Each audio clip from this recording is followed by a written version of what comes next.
La Cour d'appel de Bouaké vient de faire sa rentrée judiciaire. C'était en présence du garde des Sceaux, ministre de la Justice, des Droits de l'Homme et des Libertés publiques, Yenema Mamadou Koulibaly, le compte-rendu de Charles Tatou de la station RTI Bouaké.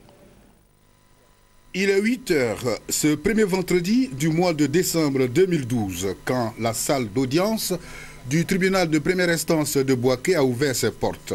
La cour de cette juridiction vibrant de même de mobilisation des hommes en robe. Ces hommes en robe ne sont que les magistrats et les auxiliaires de justice, notamment les avocats, les huissiers de justice, les notaires, les greffiers et les commissaires-priseurs. Ces différents acteurs de la justice venus des sections des tribunaux du ressort territorial de la Cour d'appel de Bouaké y ont marqué leur présence pour prendre part à l'audience solennelle de rentrée 2012-2013 de la dite juridiction. Occasion pour le premier président de la Cour d'appel de Bouaké, Blaise Moktaré, de faire son bilan. Bouaké, de Korogo, ainsi que leurs sections détachées, Katiola, Mbayako, Tumodi, Bongwanou, Dimbokro, Bundiali et Odiene, ont rendu aux civils en toute matière un total de 4475 décisions. Le procureur général Koné Kalilou se réjouit du travail abattu par les magistrats pour faire retrouver au juge sa place dans la cité.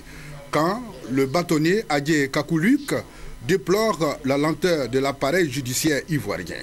Toutefois, il annonce un partenariat avec le ministère comme contribution de l'ordre des avocats à l'œuvre de justice. Cet accord de partenariat vise à permettre un centre d'écoute permanent et de formation permanente des justiciables les plus vulnérables, en priorité les femmes et les enfants, et de façon générale, disons les indigents.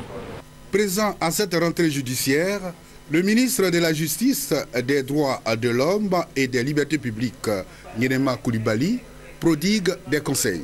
Il est question pour nous de réconcilier la justice avec les Ivoiriens. La justice avec les Ivoiriens, les réconcilier, c'est demander aux juges d'être transparents dans ce qu'ils font, de s'éloigner des petits bruits, qu'ils aient un comportement qui leur permet d'être au-dessus des critiques dont nous avons écho actuellement, qu'ils fassent leur travail dans la célérité.